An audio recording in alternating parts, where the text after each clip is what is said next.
song I was singing. What song were you singing? After you did that.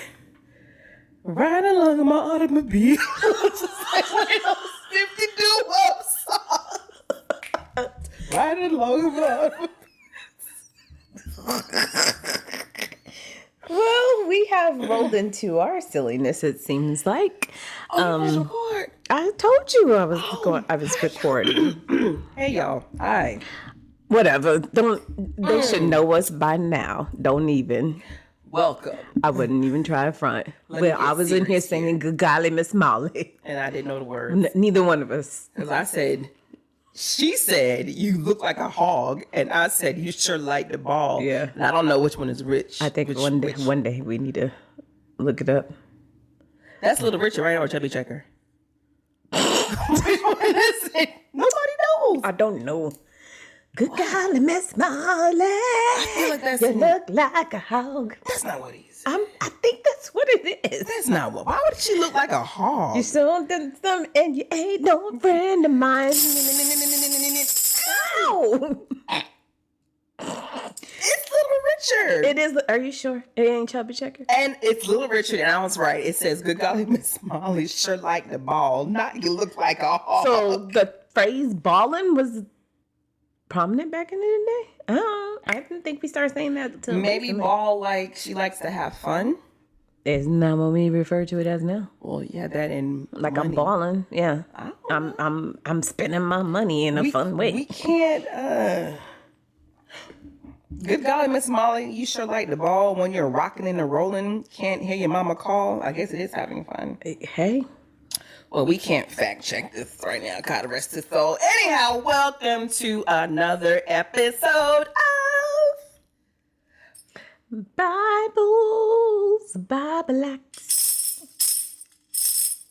Bibles, Bible Acts. I wonder if this is not giving gospel enough to it.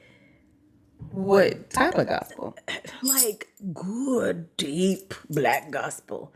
I almost feel like tent revival gospel? No, but I just feel like sometimes when I'm doing the Bibles by blacks and we're doing like this, like it's coming off very church revival. That's why I said tent revival. Oh, you want huh? I'm saying like white people, like revival. Put that down. As in, They don't you know, use tambourines. like we're dressed in White flowy robes. yes, That's so bad. and like looking like hippies. And, Oh, like Little House on the Prairie. yeah, I don't think we're that bad. I don't think. I hope that's not what we're giving you guys. I don't know. I was on the praise team growing up, but we didn't use tambourines. We just used our voices. So I don't know how to effectively translate what you're looking for. You know, I don't know whether or not tambourines are actually a choir musical instrument. Yeah. Because usually there's a whole band up there. And I've seen a triangle person like we talked about before. I've seen that. But I've never seen like a tambourishionist. Tambourishionist. I don't know. Like what would you call just them? can't say tambourine player, huh? No, because like a pianist, Oh, Lord. guitarist. I'm sorry. I am sorry. Guitarist. Yeah. Okay. They don't say guitar person playing or guitar playing person. Guitar player. No, it's called a guitarist. I don't know about that. Just like a pianist. Pianist. Okay, that sounded a little bit too close to being inappropriate. Anyways, welcome back to we are now in episode 6. It's a half. That's not the half a point. Is it half a point? It No, might not be. last I week don't was know. halfway. Okay, fine. Shoot. Oh, good Lord. With the way we roll, who knows, son? Right? There's that. There is I hope this. you guys all enjoyed our retelling of the book of Job. That was very exciting for me. It was very exciting I'll for say me. this. We did not realize that Job was that long. I could have sworn it was like 8 chapters. I mean, when you're growing up and you're told the story, it's very, this what happened, this what happened. Right. So I guess we didn't realize there was that much wailing for 3 chapters. And then his friends talking back and forth with him, telling him, "Nah, you wrong." I'm still salty about that. I mean, me too, because like I said, it started off very promising to me, and then I don't know, it went left. It sure did. But So- that's fine. But we enjoyed it. It was. I enjoyed it. I hope you guys enjoyed it. I know that episode ran a little bit longer, but I tried my best to edit it up, and I was like, yeah, ain't nowhere that we could chop it up. Chop this one up. It's all kind of important. But thankfully, we have turned our attention to a smaller subject this episode with less books chapters to go through. I think so. And we're going to talk about Daniel. We have finally got to...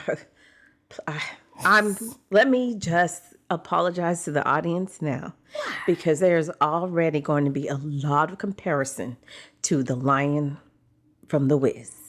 And I already know that Miss J is going to somehow do that voice throughout this podcast episode. So do not be shocked, you guys, at all.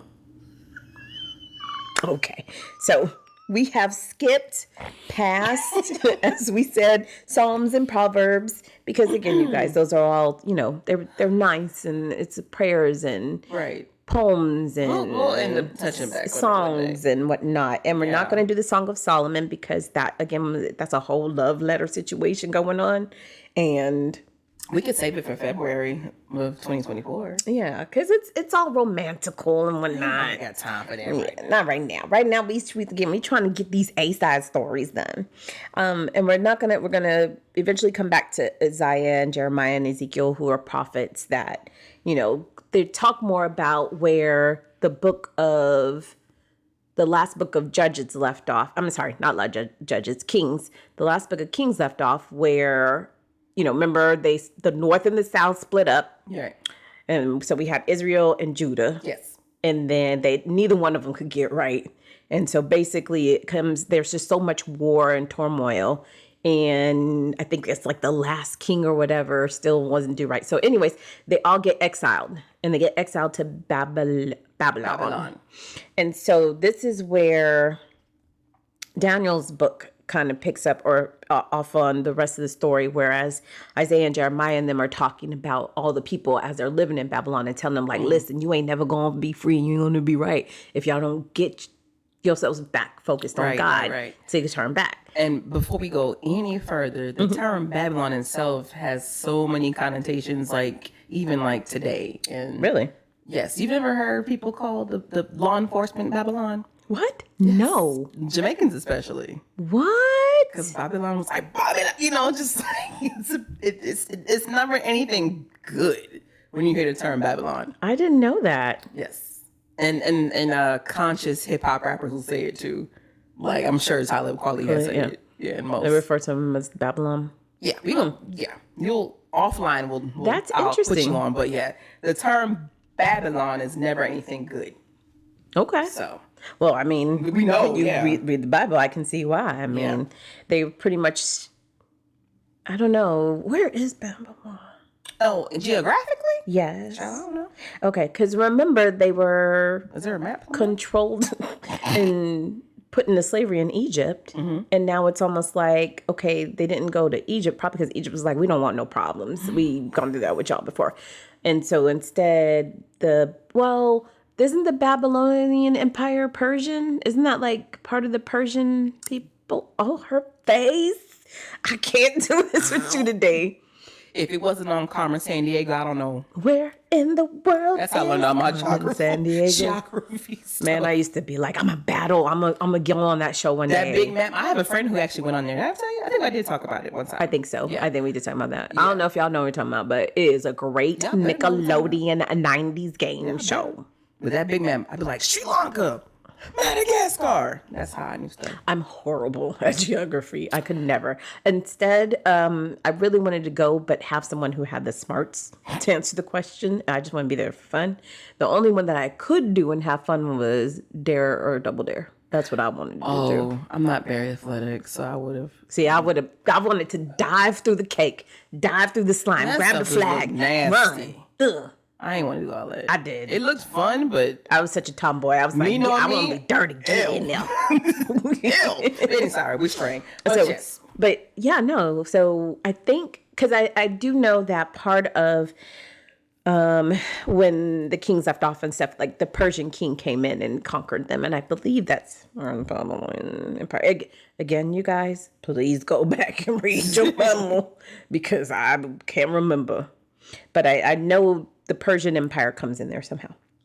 Okay. So to kick it off, I hope and know. I'm pretty sure I know that y'all know. Spin your brother, cut it up one time. Okay. All right. Where we at? Somebody's having a whole side episode by herself. Isn't that crazy? But y'all should all know what the book of Daniel is about and where the stories come. However, I was apparently confused because I thought Shadrach, Meshach, and Abednego was all in the lion's den with Daniel and the furnace, but somehow in my child mind I combined it all in one. I don't know how you was gonna be burning in a furnace with a lion in it all at the same time, but that's what I made up. Can't even laugh. So that's not what happened. So it starts off. I'm gonna read from the summary, you guys. But basically, there's a conquest of Jerusalem by the Babylonians. Right. And along with many others, Daniel and his 3 friends were deported to Babylon because of their courage and their obvious blessings of God upon them. They were promoted into the king's service. So at this point, Nebuchadnezzar, which I always like that name, just saying. He was the king, right? He was the king of Babylon. Right. And he had a lot of dreams. Here we go again with these kings and these dreams, girl. I don't know what y'all want. Like, okay. I'm telling you, these people need to stay off them shrooms is what it sounds like to me. Because I don't know what it is. Something wrong with him. So he's having a dream and he, only I think he asked his advisors like for interpretation. And no one could actually correctly interpret. That sounds about right, because that usually happens in this Bible. Don't it? Can somebody tell me what this let me say. No, sorry, I cannot. Right. Let me tell y'all right now. Do not ask me to interpret a dream. I am good at interpreting dreams. I know you said that before. You said that last time. I can at least pinpoint you in the right direction. Okay, I will. Boom. I'm about to put you to the test. I'm going to tell you about my dream last night. You can do it now. Yup. Wait, hold on. Let me get my mind right. Okay. She's literally rubbing her temples. Okay, go ahead. Go ahead. Go! Nom nom ring. Right. I had a dream, and all y'all gonna laugh at this. I had a dream that apparently LeBron James was receiving an award, and I think this is all coming in play because everybody was talking about Dwayne Wade and his being Hall of Fame and how he was praising his dad and all this other stuff. And since I was reading on all of that, that probably just crept into my dream world. And so in my dream, LeBron James is being inducted into the Athletic Hall of Fame, whatever it's called. And in his speech, he's thanking me. Oh. Okay. And he's thanking me because he's like, without Regina, I don't think I could have ever pushed to my athletic side because I really wanted to focus on my academics. And I remember her being the first person I met when I moved into whatever high school he went to, because I sure didn't go there. But apparently in my dream, I went there and I was like his student guide. No. In my dream. Okay. Apparently I was his guide.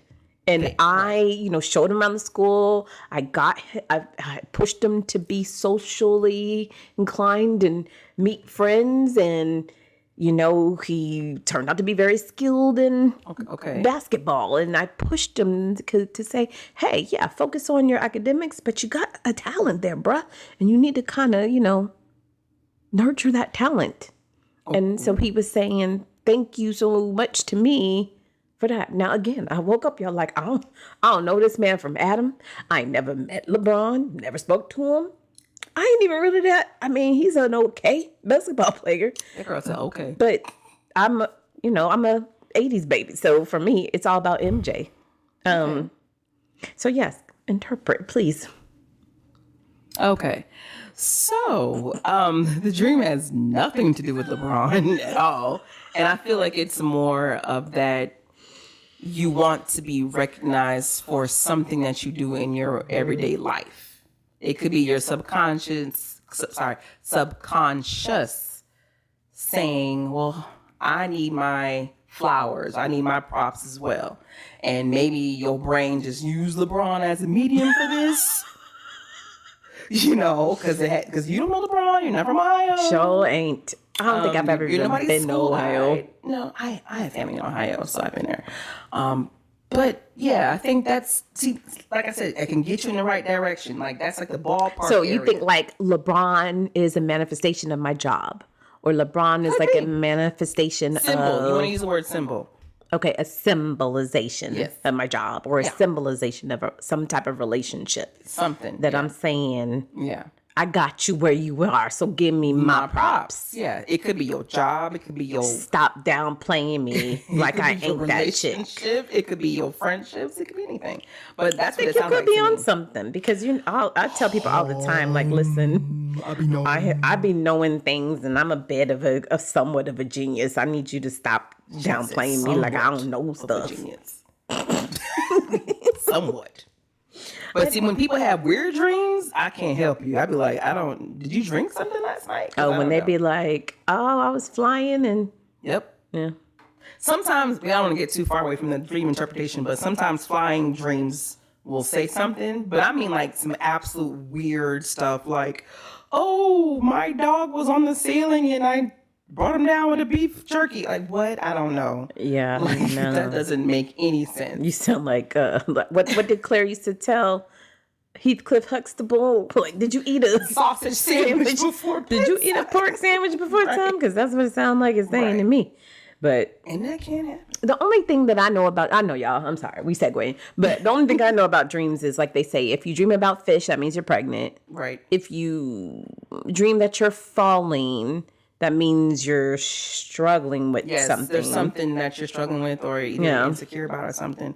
And like teeth falling out dreams, it's something about like insecurity or something. I have never in my life heard that or had a dream about my teeth falling out. I never had a dream about my teeth, but apparently it's pretty common. What? Seriously, yeah. Really? Dead arse. I don't know if I can cut on here, but yes. I've never heard that one. Okay. So what type of dream do you think Nebuchadnezzar was having? Right. That's what I'm about. Listen, I'm about to go in that chapter and go see. That starts off and kicks off in chapter 2. Serious for him to be like, somebody tell me what's going on. Right. Because like I said, if you're just having a dream a dog is chasing you, so what? I don't think I'd be stressed out about that as the king. But I don't know. Let's see. Oh, and here's another thing that I meant to touch on, because when it's talking about Daniel being brought to Babylon, it talks about this is how it kicks off, you guys, in the very first one, first chapter, that the king ordered Ashpenaz. That's a kind of cool name, actually, Ashpenaz. His chief of staff, to bring to the palace some of the young men of Judah's royal family and other noble families who had been brought to Babylon as captives. He said, select only the strong, healthy, and good-looking men. What? Why want the good-looking young men? They want representation in the palace, honey, I guess. Oh, yeah, you know what? You're right. Because, listen, you cannot recruit me as a handmaiden. With someone who is fugly. I'm sorry. I'd be like, no, thank you. Next to me. She can't sit next to me, and I am not doing the same job she's doing. Oh no! Please demote her. He said, "Dang!" You said she needs to be in the back in the kitchen somewhere. Yes, go till the grain or something. You can't sit here. That's so messed up. Seats taken. Oh, that's so mean. I know. Anyways, it says the king assigned them, but I get what she's saying. The king assigned them a daily a ration of food and wine from his own kitchen, and they were to be trained for 3 years, and then they could enter into the royal service. So their names were Daniel, Hananiah, Mishael and Azariah. Yeah, Azariah. Azariah. Yes. And these were the men from the tribe of Judah. Yes. And so it goes into the fact that the chief of staff renamed them with these Babylonian names. Daniel was renamed Belteshazzar. Belteshazzar. Shazzy. Belteshazzar. I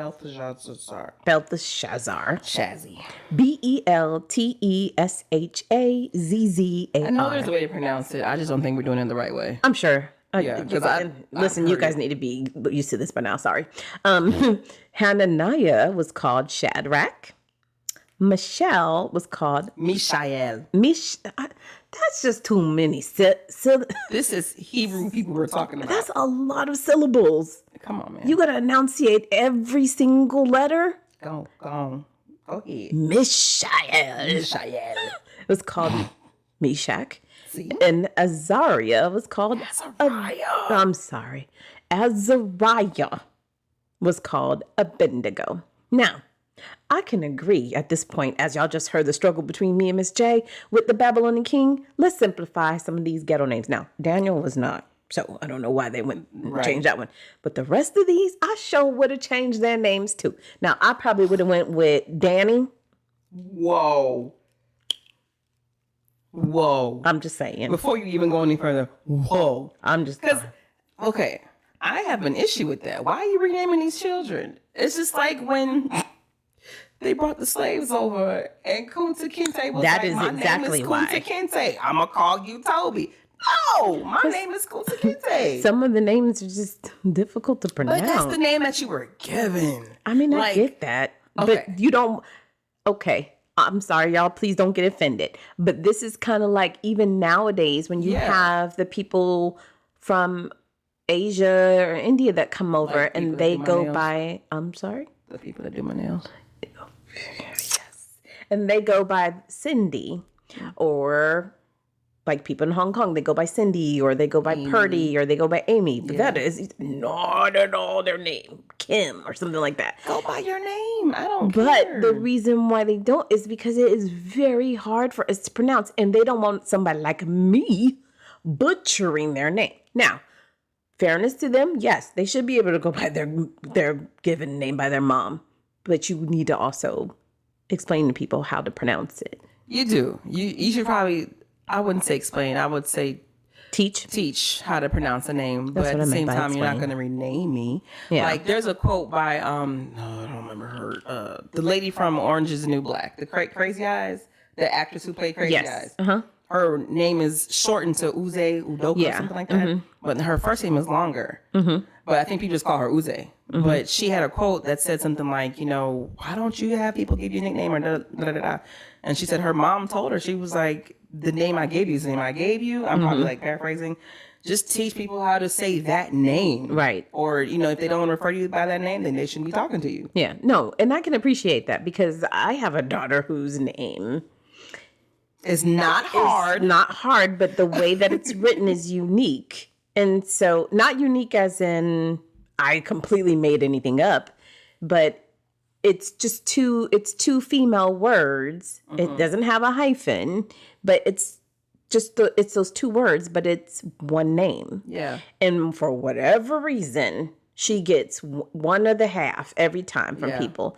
And I'm like, it's not that difficult. It's not. It really isn't. It's just like a child being called John Paul. Like, why do you know to call a child John Paul? Or Mary Beth, Mary Helen, Mary Sue. Right, Mary It's Kate. like that. It's right there. But when it comes to your child, it's like, is it because she's different? Well, no, because the person I know that does have like a Mary Sue name, a lot of people do call her just Mary, and she has to correct them all the time. Oh. She's like, no, it's actually Mary Sue. So you do have that. So it ain't just my child. It's just some people just, But you know what? If I was Daniel, Hananiah, Mishael, Ezra, I'd be like, you gonna come in with what I came here as. Okay, so now if the people done, I don't know if they were purchased. So that might not be the right term. Purchased? But if they were selected. What in the slave trade? Oh, listen, they were chosen. I don't think they were chosen as in you are the chosen one. I think they were selected out of a group and plucked out of a group and was like, you're going to come with us. That to me sounds like slavery, but hey. Nobody wants to say what it is. Yeah, exactly. Because the children's Bible surely ain't say that. Right. But I mean, if the king said, go get some people, make sure they handsome. Right. What did he say? I need them strong, healthy, and handsome. Good looking, yeah. Is what he said. Yep. So it isn't like they volunteered. Let's just be honest. They did not. Daniel, Hananiah, Mishael, and Azariah did not volunteer for this job. So, that being said, it sounds like, and if I'm wrong, correct me, they just kind of except for Daniel. It was like, yeah, you just go ahead and call me Shadrach because I don't want no smoke. I think so. It's like, you know what? Shadrach, yes, hi. So nice to meet you. Again, I didn't even get to finish my name pickings. Okay. It would have been Danny, Harrison, Michael. I'm finna go. Harrison? Mm-hmm. Michael?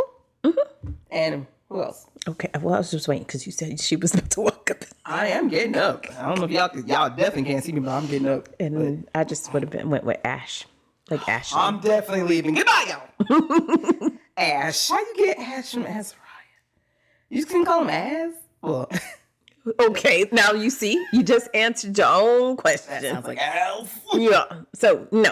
So, again, that's probably what I would have went with. But, or I would have said, well, can you teach me how to properly say your name? I would have went with that. But we are also not the chief of staff to a king, so there's that. We are also not members of Babylon. Right, so, but I do appreciate Daniel was like, no. He said, my name is simple enough. 2 syllables. What you not gonna do? Right, like they made his the most complicated. They really did. Belteshazzar. Because I know that's not right. That don't even sound enjoyable. Like, what? So it goes into the fact that Daniel had spoke with an attendant who had been appointed by the chief of staff to look after all 4 of them and said, please test us for 10 days on a diet of vegetables and water, Daniel said.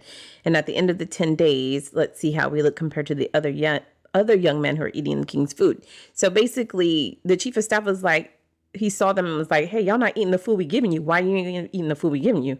You're not going to be, built and strong like we looking for. Mm-hmm. And so Dan was like, well, we on the Lord's diet. Okay, is what he said. The Lord's diet. Listen, then we just going to go by it. And this is what we going to eat. And then you can test us and compare us to those other men.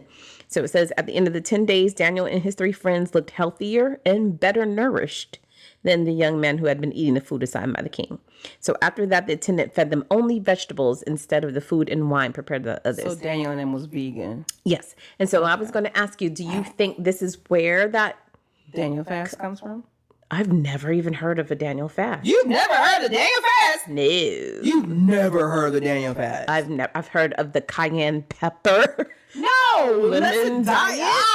I've heard of the cabbage diet. Those are diets. The Daniel fast is biblical. It's spiritual. That's where it comes from. It's what? What was that spiritual. Word? I said it. I'll say it again. Spiritual. Spiritual. I've never heard. No, either you fasting or you not. That's what we were taught. I've done the Daniel fast a couple times. It's very hard. So how is this hard? Because you still eating? No, it's there's certain foods you can't eat on his fast. Okay, let's break this down. When we fast, according to my religion, we fast, you don't eat. There's different kinds of fasting. Right, so that's what I'm saying. So on Daniel, you can still at least eat. Yes, but you have to eat like unleavened bread and lentils, and it's all like, it's very nuanced. And okay. I just wasn't a fan. And also, my stomach is louder than my willpower.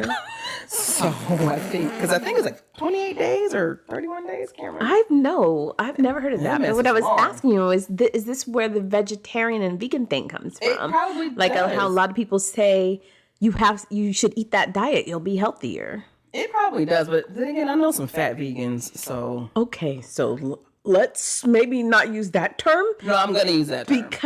No, I'm going to use that term. Just because people are a certain size does not mean they're not healthy.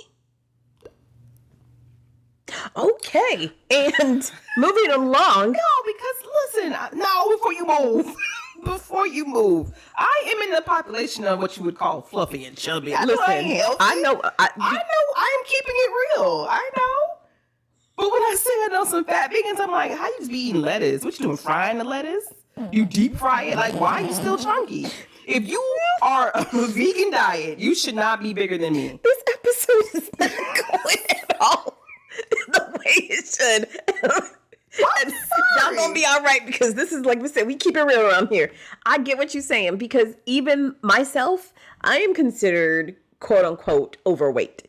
And that's because I'm 4'11", but 100 and you ain't got to say it. So even though if you look at me, my clothes, they look nice, and I like my weight. That's purposely is why I don't own the scale, because I don't go by the numbers. Yeah.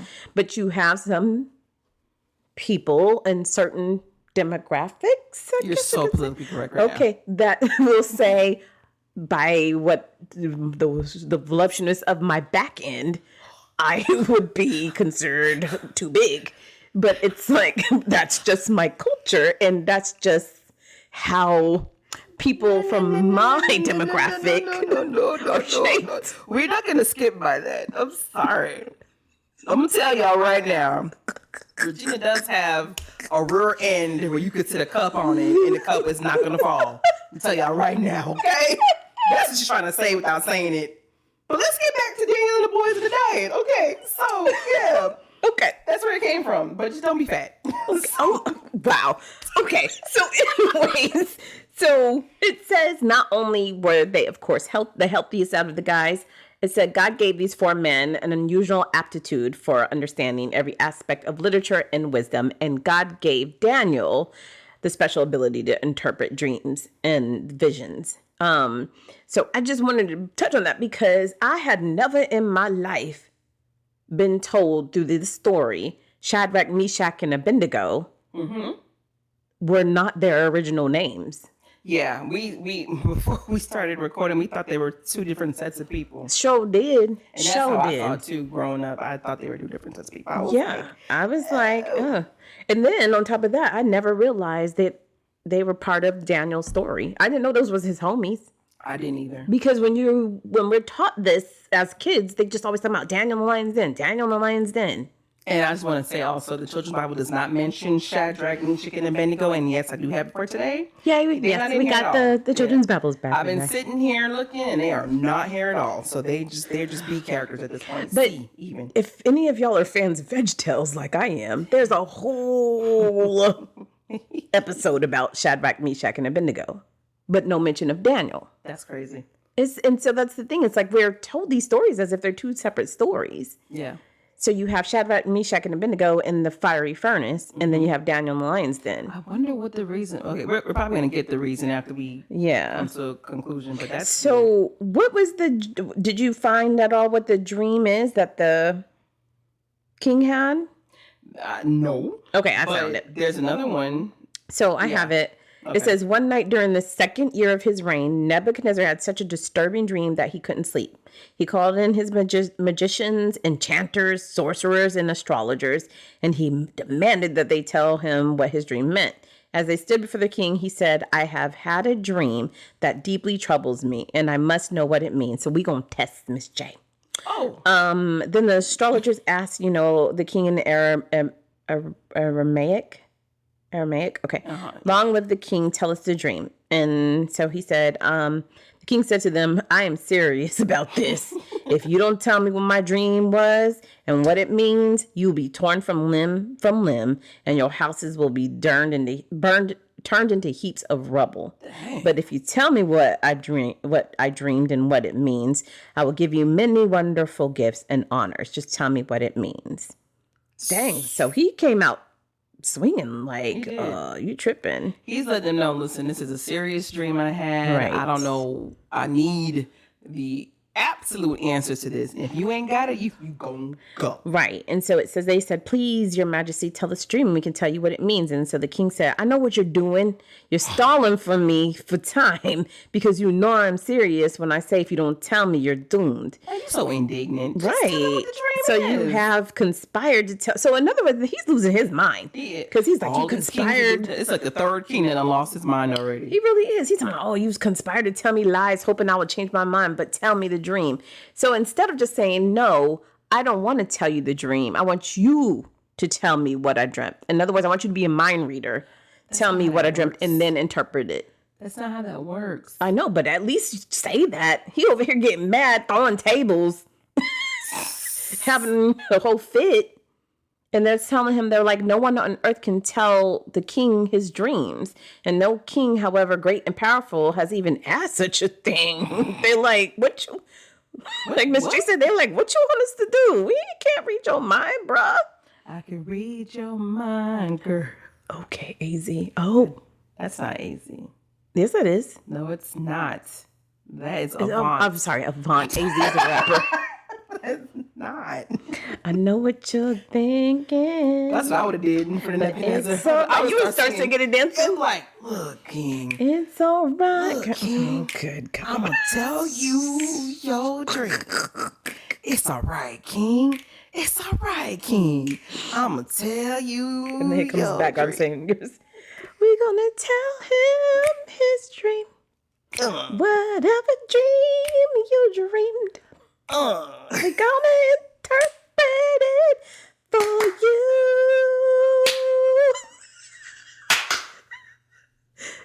Such a black thing to do. He would have been even more furious. Like, are y'all singing? Shut up. Y'all must think this is a game. They would do like the Temptations.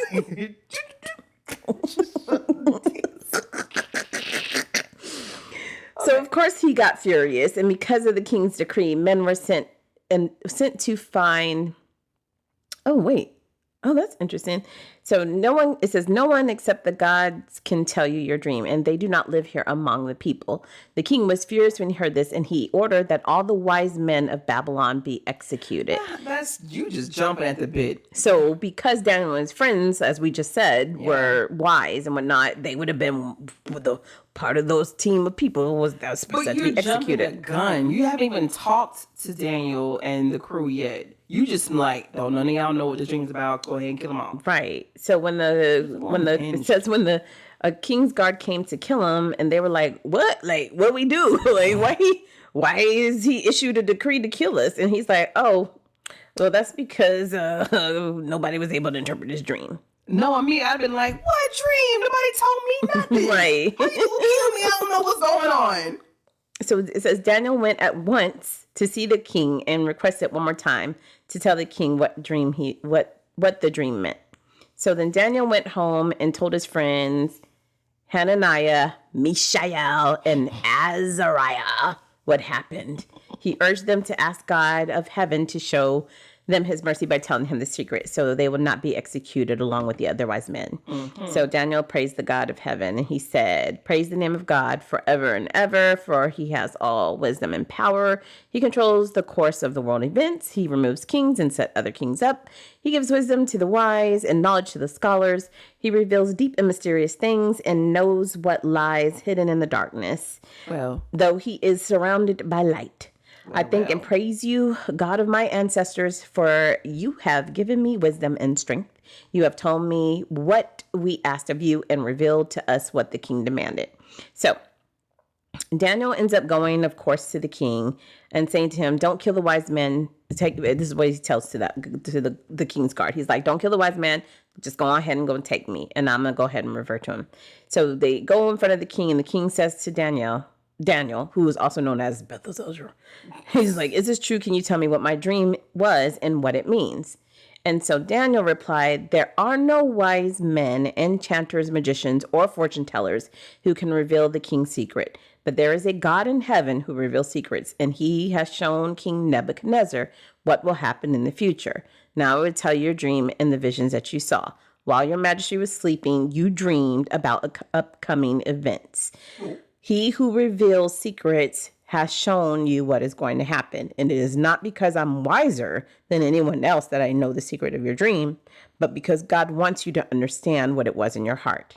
In your vision, you saw standing before you a huge shining statue of a man. It was a frightening sight. The head of the statue was made of fine gold, the chest and arms were silver, and the belly and the thighs were bronze. Its legs were iron, and the feet were a combination of iron and baked clay. As you watched, a rock was cut from a mountain, but not by human hands. It struck the feet of iron and clay, smashing them into bits. The whole statue was crushed into small pieces of iron, clay, bronze, silver, and gold, and then the wind blew them away without a trace, like chaff on a threshing floor? I don't know. Okay, but the rock that knocked the statue down became a great mountain that covered the whole earth. This was your dream. Now I'm going to tell you what it means, but first I want Miss J to interpret. That's God. That's God. Continue. She's like, don't get somebody else to do it. Go on. That ain't for me. Detailed as I don't know what. That was a lot. Okay, I'm gonna attempt.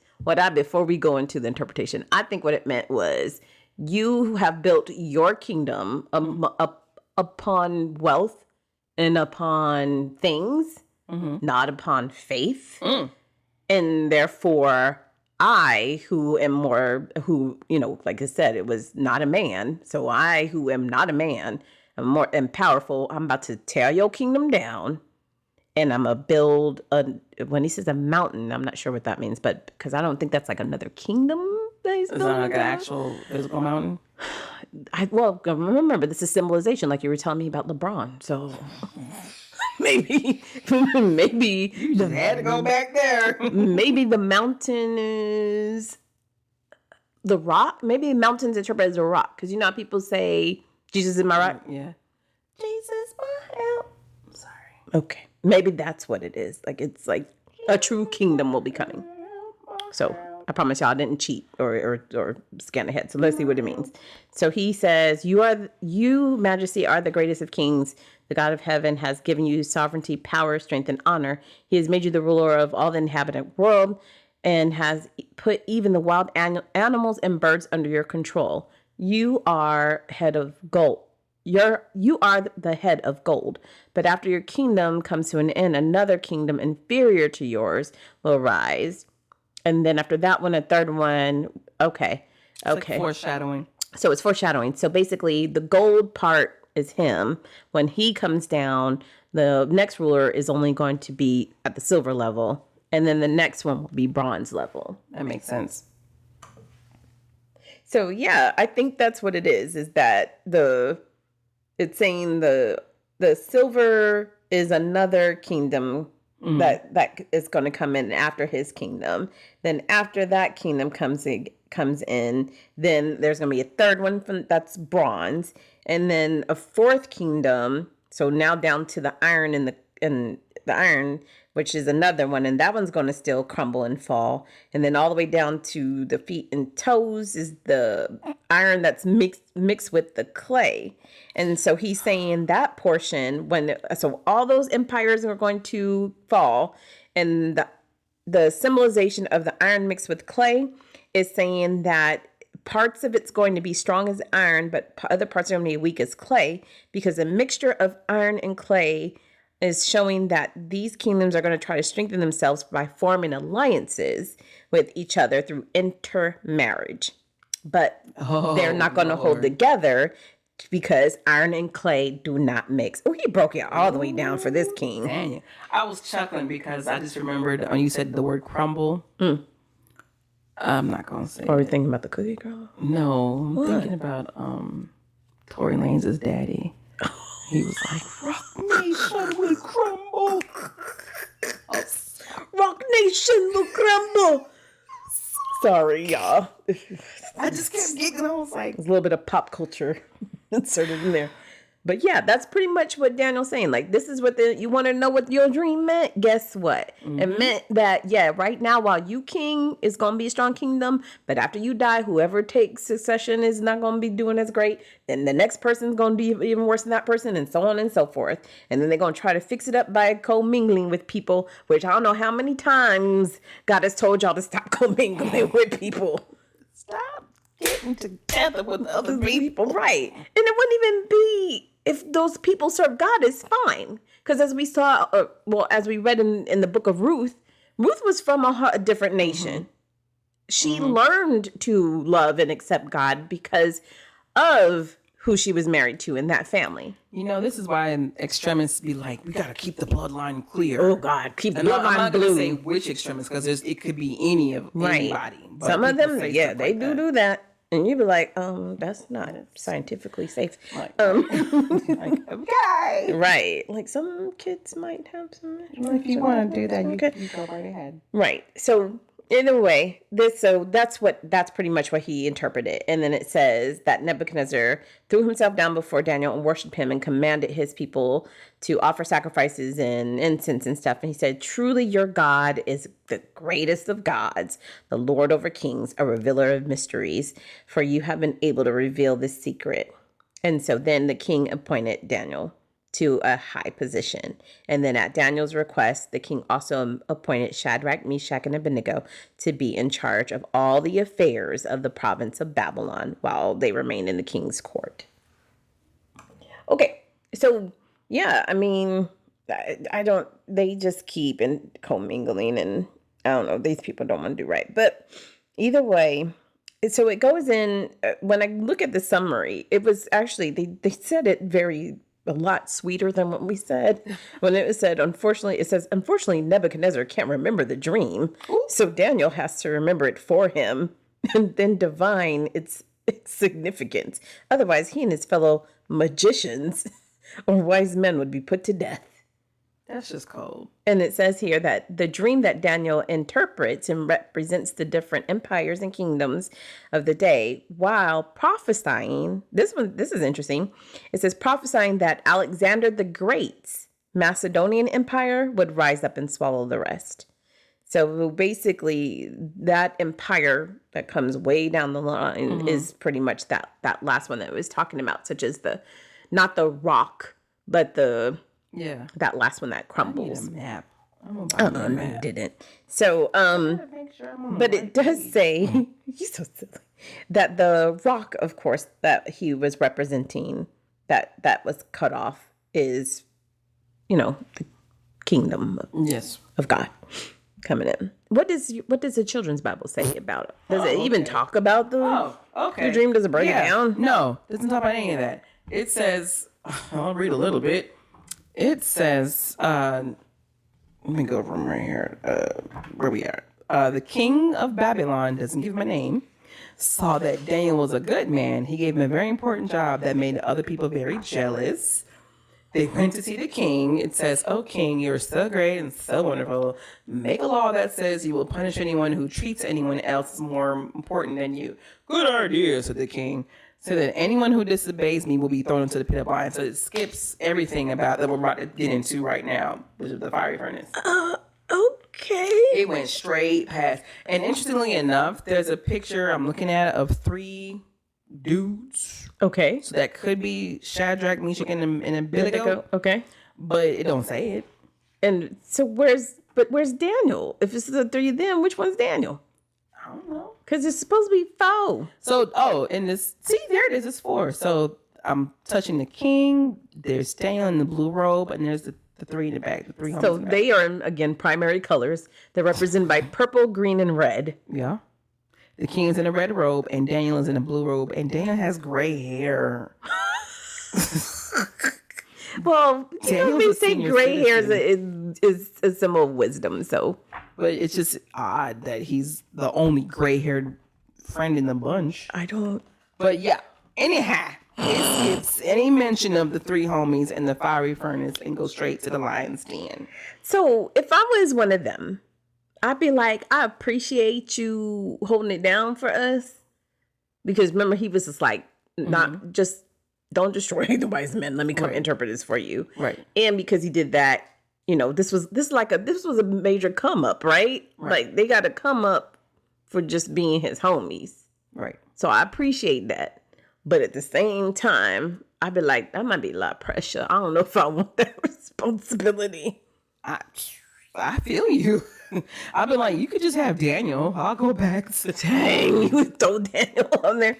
I just like what Tina said. Just keep giving my name. Let me keep my name. And let me go back. Let me just get back to work. Because apparently Daniel can tell you more about these dreams than I can. Oh my gosh. Daniel has more qualifications than I do. So just keep him. Wow. And so it goes into pretty much that, Nebuchadnezzar, the same king that just promoted them and said, oh, you guys are great. Your Lord is definitely Lord. Da, da, da, da, da, da. So you was boasting about all of that when he gave your interpretation.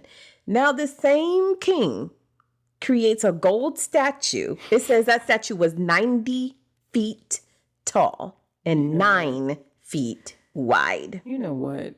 And he set it, and it's gold. And I'm assuming he thought he was doing the right thing based off of his dream, saying that the one statue of gold was representing his kingdom. So this man had this whole statue erected, put in the middle of the province of Babylon. And it says he sent messages to the high officers, governors, officials, advisors, treasurers, judges, magistrates, everybody up in this kingdom, okay? That you all had to come and stand before the statue that he set up. And then he proclaimed, not only do I want y'all to stand there, I need people of all races and nations and languages listen to the king's command. And then when you hear the sound of the horn flute and the zither, the lyre, the harp, the pipes, and other musical instruments. So I guess they had a tambourinist. I was about to say, where's that? Where's the tambourine? Where is our tambourines? They conveniently, I was like, they went missing. So all the musicians, I want them to also bow to the ground and worship King Nebuchadnezzar's gold statue. And anyone who refuses will be put immediately into a blazing furnace. I ain't doing that. So at that sound, of course, people scared for their life. They did it. People were shouting along with the king. People was falling. But I guess when he did a scan of the crowd and see who was and wasn't following the rules, is when he said, Shadrach, Meshach, and Abednego. They was like, we not doing it. They was standing there like NWA. Like, F the police, I'm not doing it. Right. They was like, I'm not doing this. I'm not doing this. And then, so they brought them up to him, to the king, because it says Nebuchadnezzar flew into a rage and ordered Shadrach, Meshach, and Abednego to be brought before him. He is. This man. He kind of dumb. Oh, wow. He's not very wise. He said, is it true, Shadrach, Meshach, and Abednego, that you refuse to serve my gods or to worship the gold statue that I've set up? Now, if, again, just one chapter ago, you was talking about my God is God and the Lord of Israel is the true God. Now, why you all of a sudden get beside yourself, throw a big old statue and want me to worship it? And then get mad that I don't. Like I said, he's not very wise. He's very haughty and conceited and full of himself. He really is. So he asking him like, oh, if it's true, I'm going to give you one more chance to bow down and worship the statue that I made once you hear the musical instruments. But if you refuse, I'm going to throw you in the furnace. Once you hear the musical instruments? Yep, that's what it said. Where's the other ones? Oh, where are they? Far away. They're too far away. I think they're right here. All right. So they had the cymbals, maracas. Nebuchadnezzar.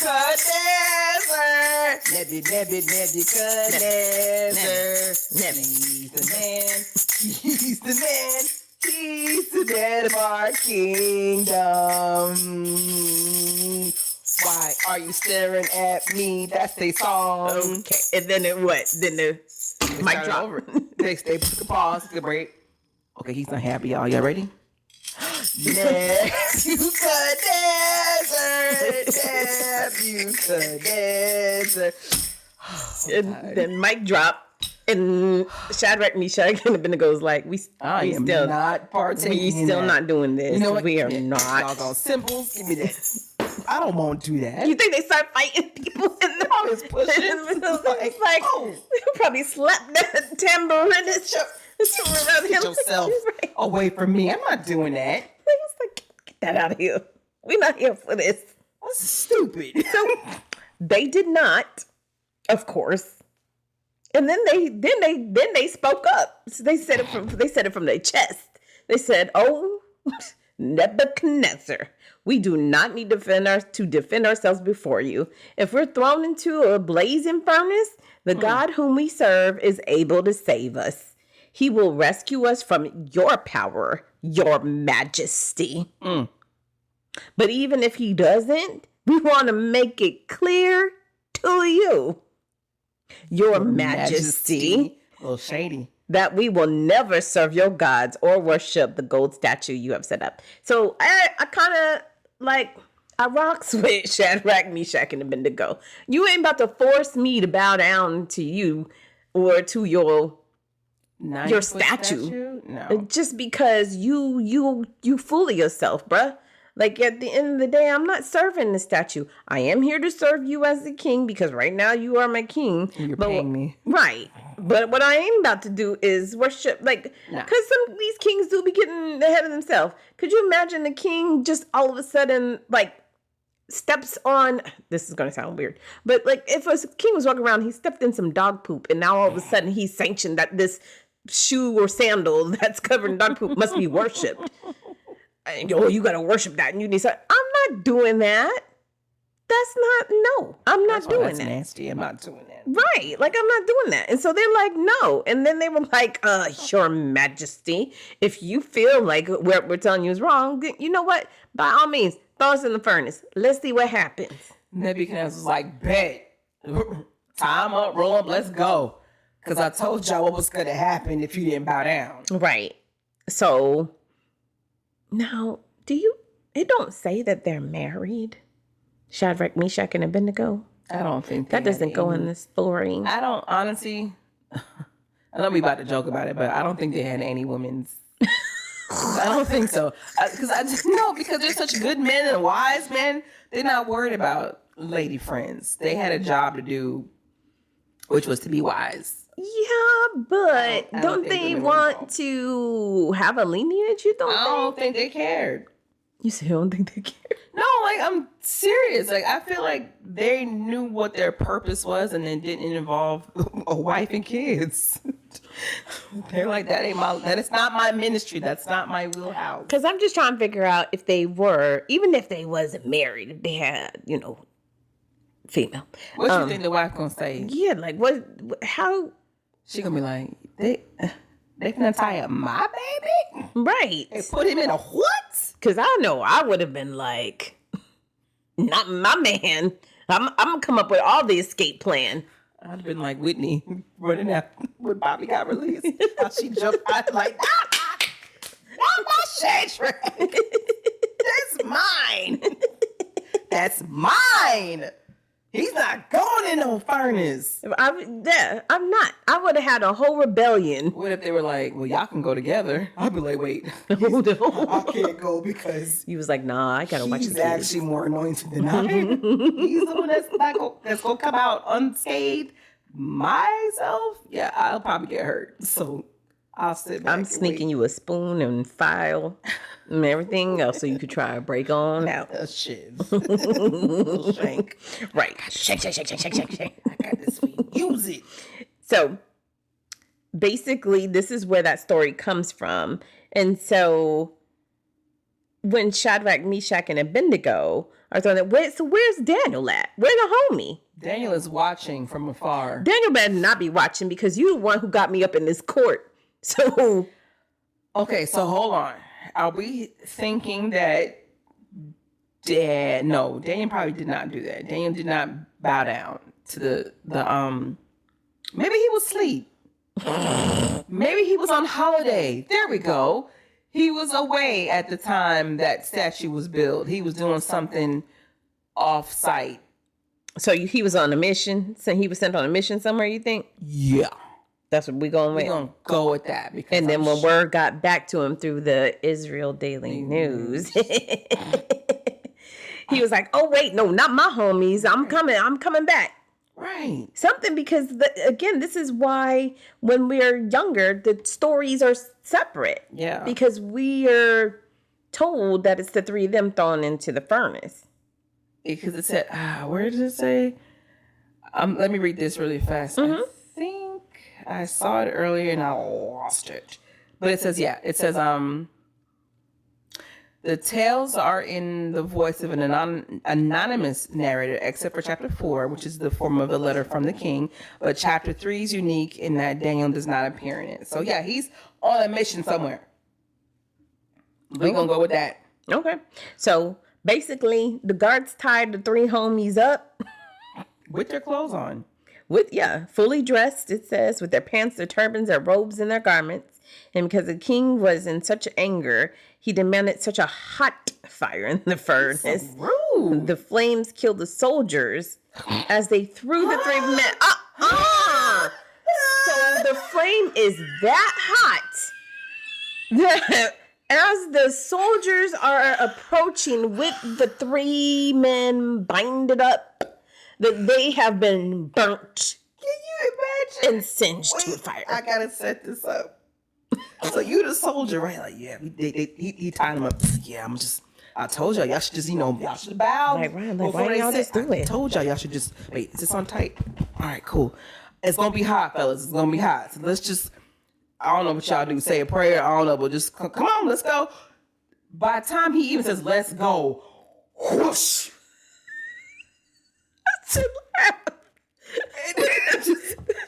I guess is there a door that opens maybe to the furnace and the flames just came out and just it's just Shadrach and then like where'd he go?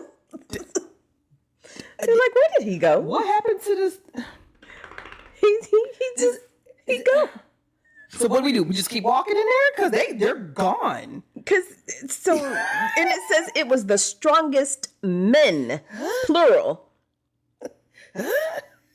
So if I am behind everything and I see you, Miss J, in the front as a soldier getting singed up by fire, I'm taking off. Turn back. I'm not going. I've been like, wait a minute. Y'all need to put some ice on that fire. Let me go back. Is the door open?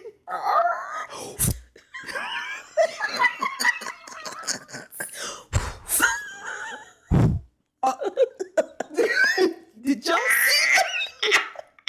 We had to do it first. For the people, in the movies when the fire come up and people's eyebrows be singed off, like all the hair, their eyelashes and the eyebrows be gone. It's like it was probably that hot like that. Like that doesn't make no sense. That your behind was that angry that you had the furnace temperature that high. That is insane. And again, this part we don't hear as kids. Don't nobody saying that the poor soldier who's just following orders has now lost their lives because the furnace is that hot.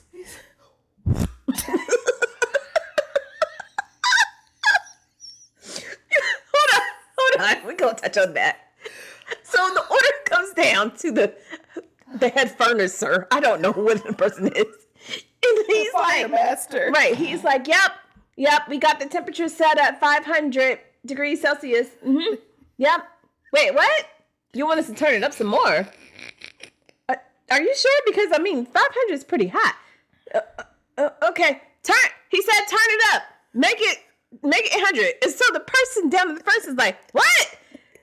You want us to turn it up higher? It don't go past 800. They're probably like, the highest setting is 900. How high? Look, how high you want us to go? They said, how high you want them to go? Okay, he said, make it as high as you can. Okay, 900. Are you sure? Because do y'all realize that as soon as you open the door, the furnace itself is probably probably gonna melt because it's too high. Wait, hold on. The door of the furnace is hot. So as soon as one of the soldiers, dang, this is.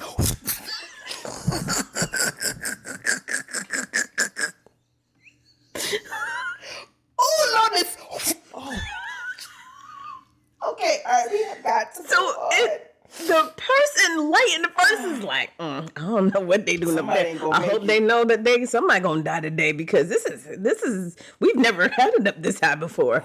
I don't think we couldn't even sustain this amount of heat. What was even used for? What they using that furnace for? I don't know. It's like sounds to me like it's a boiler room type thing, right? They was like making swords. Probably was swords, coal. I don't know, something. It was forged in fire. And I imagine the first group of people who opened the door and burned up immediately. That somebody was like, I ain't touching that door. I ain't touching it. And they were like, no. Just get some oven mitts. You leave it on open. That's what's wrong. He didn't even open it the right way. You go get some oven mitts and open it. And well, hold on, because it says the flame, like we should say, the flames killed the soldiers as they threw the 3 men in. Mm-hmm. So yeah, they touched the door. Ha! That's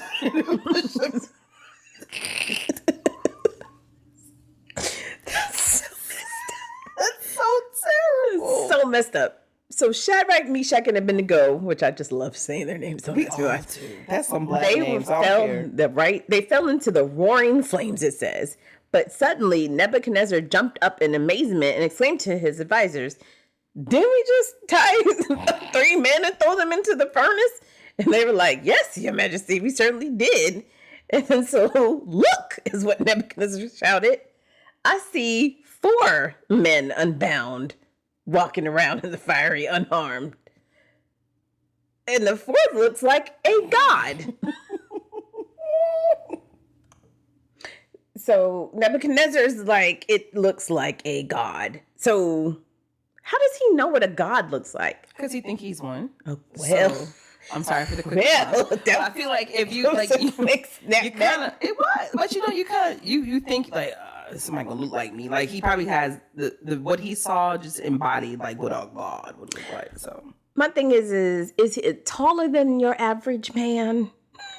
I'm gonna say yeah, because I feel like Shadrach, Meshach, and Abednego were just like regular look, although good looking, as we've heard, just regular looking dudes. Probably a little physically fit, but just regular. Well, remember, strong, yes, wise, and good looking is what he had asked for. Strong, wise, and good looking. And that's what every woman wants. Okay, we all looking for. Honey, we need it was strong, or wise, and good tall, looking. dark, and handsome. But I don't think the 3 of them were that tall. I feel like the 4th figure he saw just kind of overshadowed them, and he was like, "Wait a minute, right now, if Nebuchadnezzar is shocked by that, don't you think they were? Who are you? So let's say you, me, and another person. We the 3 of them. We in the furnace. I'm not in no. First of all, as soon as I would see the person burnt, immediately I'm like, "Oh Lord, oh well, I was talking that talk, so I need you to come on, Lord, because I sure did say that. Hopefully, you would deliver us out." So we down in there, not only not burning, and now all of a sudden, another figure appears. See, that's what I was about to say. Because first of all, we are in a whole furnace, unburnt, untouched, unsinged. I still got my eyebrows. This is unheard I still got my lashes. So we sitting in this hot room. I guess they don't feel the heat though. It probably ain't hot to them. But they just know it's hot. Right. It's fire. True. So you're just like, when is it supposed to happen? When does it kick in? Because the soldier we just saw, they died as soon as they opened the door. So what do? We just stay here? Right. Because what we supposed to do? Have a conversation now? Like, yo, it was crazy when they opened the door to the furnace and how everybody got burned up. This would be our conversation. Where is Daniel? Oh. Why are we the only ones in this furnace? You doggone right. I can't believe him. When I get out, when I make it about this. Right. I'm been like, see, didn't I tell you? See, you should have kept the fact that you could interpret dreams yourself. Now, I know why you had to do it because it would save all our lives, but I ain't want to be all up in here. And I didn't want people to know who I am. I want to keep myself separate. my internal wisdom's quiet. I didn't want all this. You wanted this. See, not me. I'm in like, so you got a deck of cards? Because what we going to do while we up in this furnace? So it's one person complaining about what's the overall's going on. One person complaining about Daniel, and the other person complaining where the cards at. Where the cards at? Like, what we going to do? That's 3 different extremes right there. Let me knock on the door. Hey, we not burnt. You gonna let us out? I'm not touching it. I'm not touching that door. No, here they go. They gonna reach the fireman. Turn it back down to 300. Put it on low. Put it on simmer. Then I'm gonna open the door. Take it off for 350. Right. Because you know black folk play on 350. He said you ain't about to catch me burn up. Nope. You ain't gonna catch me slipping. Wow. So it says Nebuchadnezzar came as close as he could to the door of the flaming furnace and shouted. He's such a punk. He's such a punk. He shot from outside. He got born. Shadrach, Meshach, Abednego, servants of the Most High God. Can you come out here? Go ahead. No. Go ahead. I was wrong. And they come inside. Why don't you let us out? Why don't you open the door? You touch the door. Nope. I'm not touching the door. I see what happened to the soldiers. Just come out. My bad. I let my anger get the best of me. I don't know what to say. All right, so Meshach wrapped up the card game. Was like, all right, y'all, let's get up. Let's go talk to him. I won that round. Those are my books. Let's get up and go talk to him because I'm gonna give him peace of my mind. But let's go. Let's go ahead and go. So it says Shadrach, Meshach, and Abednego stepped out the fire. Then the high officers, officials, governors, advisors crowded around them and saw that no fire had touched them. Not a hair on their heads was singed, and even their clothes were not even scorched. And they didn't even smell of smoke. Now, here is the audacity of it all. Now, here come Nebuchadnezzar and talking about praise to the God of Shadrach, Meshach, and Abednego. He sent his angel to rescue his servants who trusted him. What a switch up. Such a switch up. Right away. So first of all, if you're my king and I'm following you, I've been like, you know what? I'm moving and I'm leaving. Because one minute you over here, you're mad because people can't tell you your own dream. Not necessarily interpret, but can't even tell you what you dreamt about. You want people to play these mind-playing games. Then once they do, then you want to celebrate them. But then you done got full of yourself and erected a 90-foot gold statue that you want us all to worship. No. Nebuchadnezzar sucks as a king. This reign in just the 3 chapters alone is just bad. The power got to his head so big. Nothing about this is Sorry. What? I got my visual. Oh, I am equating Nebuchadnezzar to Scarface. And how that power got so too much to his head. I just keep going. And I can just see him on the top. It's Tony Montana. She ain't looking at me, y'all. She won't look at me. Guys, I refuse to make eye contact right now. What does he say at the end of the movie before he dies? Wait, the say hello to my little friend or the world is yours? Which one? The world is yours. The world is... Why did you do this? Now I gotta go back and watch it. Because I can see that. I can see Nebuchadnezzar standing on the top of the balcony in front of all the people, everybody down there. And he like, the world is mine. Does it say how tall Nebuchadnezzar is? I don't know why you think you had Napoleon got back. Because first of all, you built a 90-foot statue, so you know you ain't that tall to begin with. That's very much so true. But yeah, I mean, so homie, that's what I envision him. Like, you thought you could come up the hill? You think you could? Who gonna run Tony? Who gonna run Tony? They call him Nutty. That's his nickname. But that's he's so full of himself. And if y'all don't know what I'm talking about, in Scarface, such a great movie. Very violent, though. Extremely violent. That movie scared me when I was a child. Yeah, please, if there's any kids listening, do not watch that without your parents' consent. Never gonna be around a chainsaw in my life. Right. But I was scared. But he rises to such power that it gets into his head. And he thinks he's untouchable. Right. Like, honestly. And he's just like, people just gonna do what I tell them to do whenever I tell them to do it. Right. And he ends up, of course, with Nebuchadnezzar, aka Nutty. Right. So, yeah. So now he done switch sides, basically. That fast. That quick. Now, at that point in time, once you done switch sides, I've been like, oh, that's great. I'm glad that you now see who our God is. And so as you saw, since he rescued us from a burning fire furnace, you might not want to talk sideways to us anymore. So let me just get a land from you and a couple pieces of shillings, and I'm just going to pack my family and roll out. I'm not staying. You talking about regular citizens or one of the three? The three. If I was Shadrach, Meshach, and Abednego, I'd been like, I'm out.